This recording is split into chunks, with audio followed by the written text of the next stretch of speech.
berselang sekitar mungkin 2 bulan lagi, kita akan dihadapkan pada sebuah pertaruhan besar.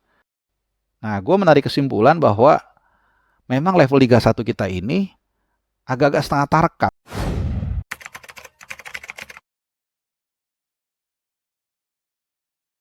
Halo, selamat hari Kamis teman-teman semua. Ya, jadi kembali lagi setelah 1 hari gue absen menyapa kalian. Maklum lah, kadang-kadang ada capek juga. Jadi, tapi gue tetap berusaha untuk konsisten. Gue berusaha tiap hari mengeluarkan video. Paling enggak, kalaupun ada skip 1 kali ya, seminggu sekali 2 kali lah. Jadi gue usahain akan sesering mungkin, serutin mungkin, karena ada beberapa suggestion juga, masukan, dan juga dukungan, support ya, untuk supaya channel ini terus berkembang dengan cepat dan baik, harus konsisten. Jadi terima kasih. Nah, tapi karena untuk Liga Champions, kita kali ini akan bahas banyak soal bola nasional ya. Jadi ngobrolin bola nasional. Nanti gua akan rangkum untuk hasil Liga Champions Kamis siang atau sore.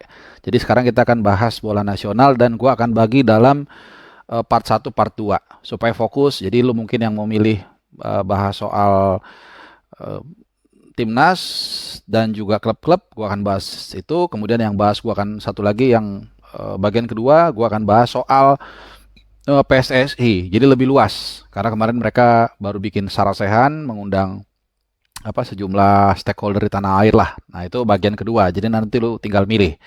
Nah, kita langsung ke bagian pertama. Jadi ini memang menggelitik gue juga untuk membahas sepak bola nasional ya. Mungkin kebanyakan subscriber gue ini adalah sepak bola pecinta sepak bola Eropa ya, Liga Inggris, Liga Italia, Spanyol dan sejenisnya. Tapi ya kita sekali-sekali juga melirik tim nasional dalam negeri gitu ya. Nah, di video pertama gue ini gue akan mengangkat 2 isu ya. Jadi terkait dengan penampilan tim nasional Indonesia Under 20 di Piala Asia dan juga terkait dengan insiden kemarin Ricky Afriansyah. Ya, gue nggak akan bahas terlalu detail soal kejadiannya, sedikit mungkin supaya ada referensi utamanya, tapi gue akan melihat lebih kepada bigger picture. Nah, kita awali dari tim nasional U20. Jadi mungkin sebagian dari lu yang ngikutin udah tahu ya, kita tersingkir kemarin dari grup A setelah hanya mengumpulkan 4 poin dari 3 pertandingan.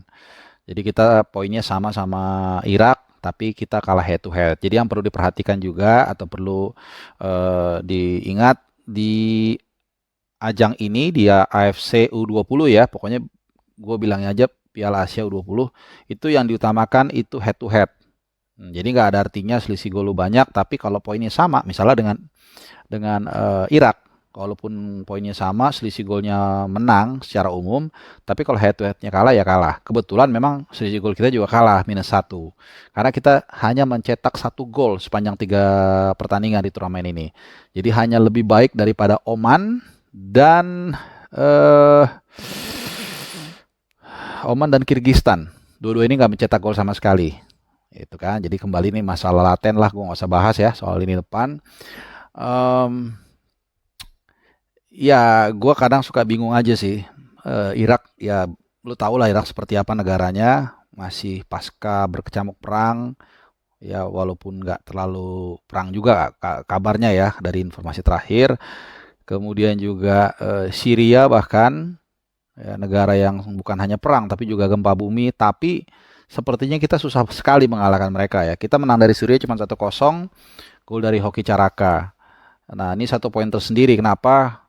Karena jangan lupa, mungkin berselang sekitar mungkin 2 bulan lagi, kita akan dihadapkan pada sebuah pertaruhan besar.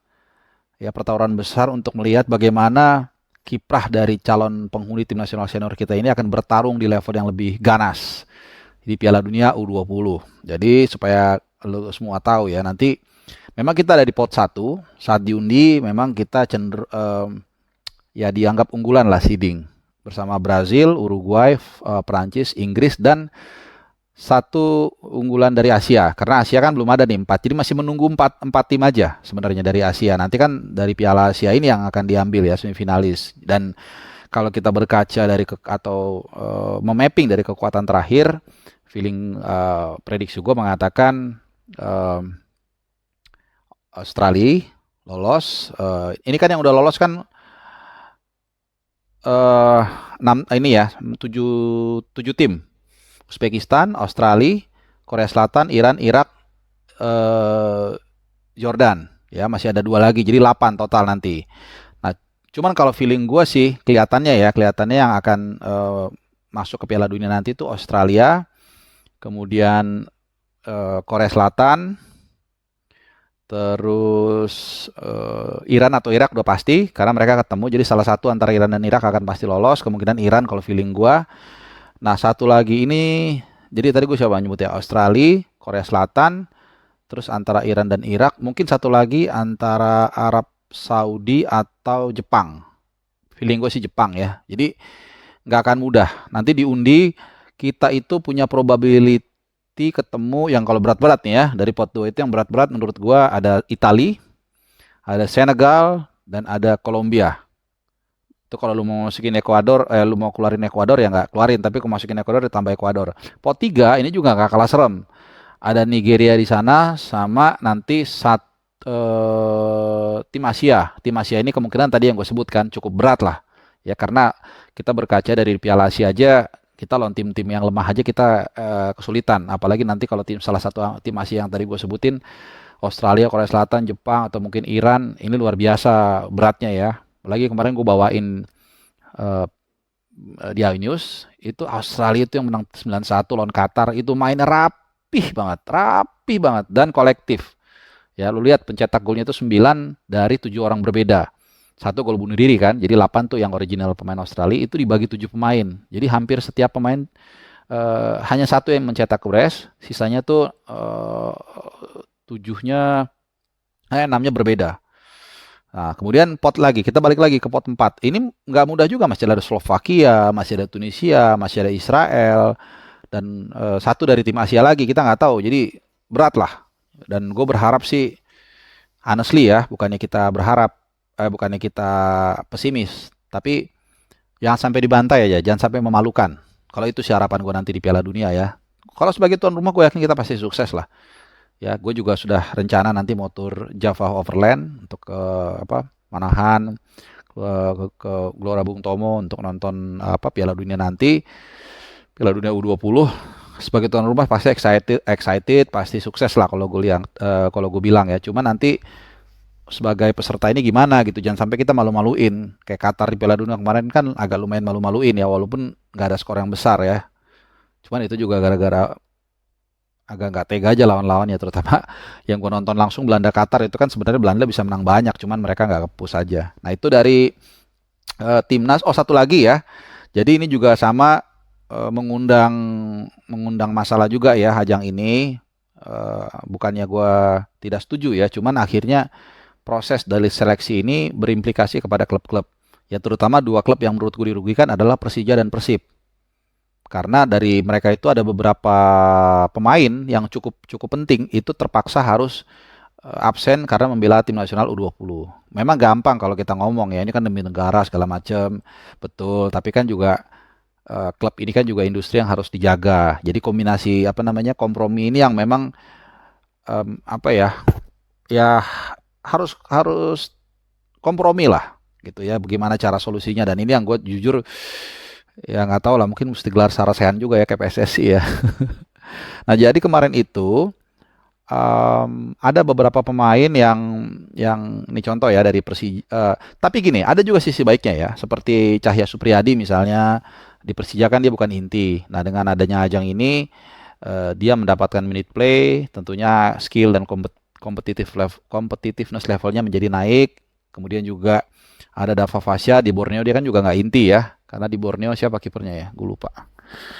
Gianluca Pandenu kalau nggak salah ya, kiper keduanya apa pertama. Ini kan si Dava Fasya itu kiper ketiga kalau nggak salah. Jadi kalau ini bagus sehingga bisa bisa menjadi panggung dia untuk mengeluarkan kemampuannya.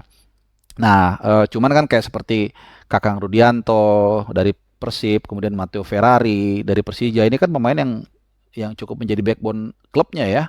Terus juga Doni Tripamungkas lumayan juga nih, jadi tim inti juga di Persija ya. Robi Darwis di Persib nggak terlalu inti, cuman kadang-kadang juga sebagai super sub juga diperlukan. Jadi nggak tebel, apa namanya, nggak dalam, dari kedalaman squad dari dua tim ini ya. Karena dua tim ini cukup lumayan banyak juga dipakai. Terus sama Afrianto Nico dari Persija. Jadi Persib ada dua lah kekurangan, apa namanya, yang diambil pemain utamanya menurut gua dari Persija, ya kurang lebih dua atau tiga ya.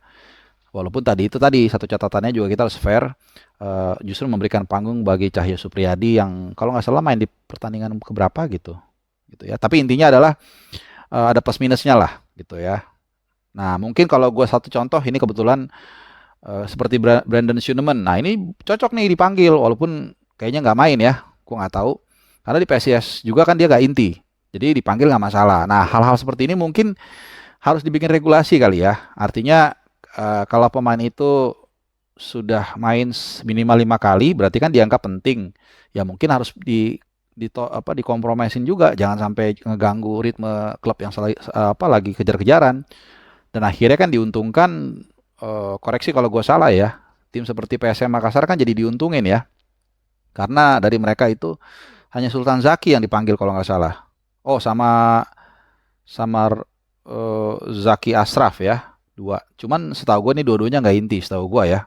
Karena di sana kan ada Pluim, ada Ramadan Sananta, ada Yakob Sayuri, hampir yang backbone-nya lengkap lah. Sementara dari Persija dan Persib, 2 sampai 3 pemain inti mereka harus absen gitu ya, apalagi ini udah menuju ke akhir musim. Oke, terakhir gue tutup yang di bagian pertama ini soal insiden di Liga 1 kemarin Ricky Afriansyah ya, yang kita tahu, kita bersyukur yang bersangkutan sudah siuman. Dan ini memang sudah lama menjadi concern gue ya, karena gue juga bawain Liga 1 di UC Sports. Jadi setiap gue bawain play by play apa ataupun ada studio, apapun itu hampir selalu menit pertama itu pasti ada pelanggaran, dan pelanggarannya itu pelanggaran yang tidak penting. Nah, gue menarik kesimpulan bahwa memang level Liga 1 kita ini agak-agak setengah tarkam sebenarnya. Mungkin kalau lu agak sedikit berpikir ekstrim, mungkin masih ada unsur tarkamnya masih sangat kuat ya. Sehingga pelanggaran-pelanggaran yang kita lihat pun pelanggaran-pelanggaran yang sebenarnya ya yang kita lihat di tarkam gitu loh, ngangkat kakinya terlalu tinggi, kemudian juga naruh nekel sembarangan gitu loh.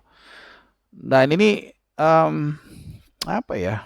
Ini pasti sudah seperti mata rantai ya seperti mata rantai gitu. Jadi di satu sisi para pemain ini punya kecenderungan seperti itu, attitude seperti itu, dan di sisi lain wasit pun tidak menerapkan aturan sebagaimana mestinya gitu. Nggak tahu apakah takut atau apa, sehingga ketika yang jadi masalah adalah ketika nanti dia masuk ke level yang lebih tinggi, seperti main di timnas, misalnya ketemu Thailand, main di AFF, SEA Games, atau bahkan Piala Asia atau Asian Games, nanti ketemu dengan wasit yang benar-benar menerapkan aturan sesuai. Artinya kalau pelanggaran stamping, misalnya stamping itu naruh pool, walaupun nggak kena kartu kuning. Nah sementara dia udah kebiasaan seperti itu ditolerir di Liga 1 atau di Liga 2. Sehingga ketika dia main di kompetisi yang aturannya ditegakkan dengan benar, akhirnya jadi bisa merugikan tim itu sendiri ya, kena kartu kuning, bahkan kena kartu merah. Nah kemarin kan insiden itu ya bukan berdiri sendiri ya, ini udah beberapa kali terjadi. Gue masih ingat waktu itu gue bawain Liga 2, Sulut United lawan apa gitu gue lupa. Nah kiper Sulut itu kena hantam kepalanya sama Rahmat Hidayat, pemain sekarang di PSIS kalau nggak salah ya. Nah waktu itu gue lupa dia bela tim mana. Kemudian ketemu sama Sulut United, kipernya itu kena hantam. Nah untung nggak apa-apa, untung. Lalu kemudian kedua gue masih ingat kiper klub Tornado dari Riau itu kan sampai meninggal kan, tengkorak itu remuk. Bayangin tuh sebrutal apa itu pemain sampai dia nggak bisa merem, karena berapa kali gue lihat kiper udah 80% bola dia tetap dimasukin kaki striker. Kalau di luar negeri biasanya dia lompatin kan gitu. Begitu cedera datang salam cengar-cengir, maksudnya apa coba? Bukankah itu kompatriotnya dia juga gitu, sama-sama nyari makan di lapangan. Lain kalau keras ya, misalnya tabrakan keras, itu lain. Ini kan gila, dan itu yang kepop-up langsung di pikiran gue, dan gue lihat langsung ya pertandingan itu. Gue lihat langsung itu, gue bawain soalnya.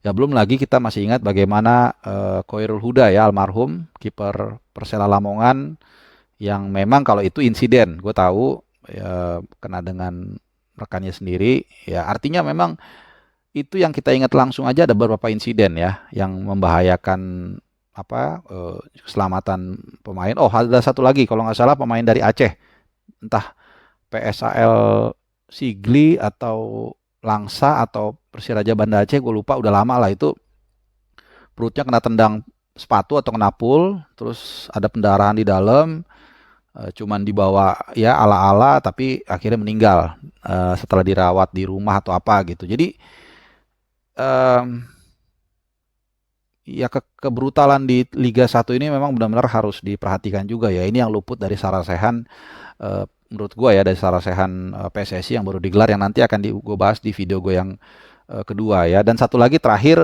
ini sekedar usulan aja ya. Ini kan bebas ya kita bicara di sini. Mungkin terutama di Indonesia ya, perlu dipikirkan kiper itu memakai helm.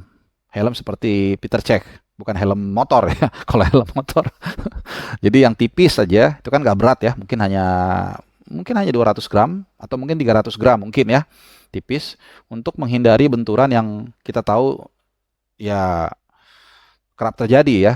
Sangat rentan sekali posisi kiper itu, terutama di Indonesia. Jadi itu usulan gua yang udah berkali-kali gua utarakan.